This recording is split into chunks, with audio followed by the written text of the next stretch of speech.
শুভ সকাল।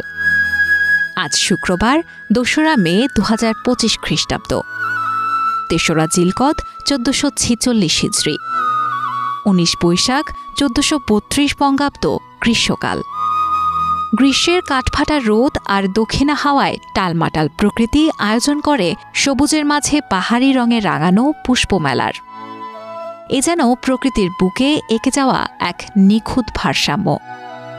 রূপমাধুরী নানান রং আর ঘ্রাণে প্রশান্তি বয়ে আনা এই গ্রীষ্মের সকাল শুভ হোক আপনার জন্য।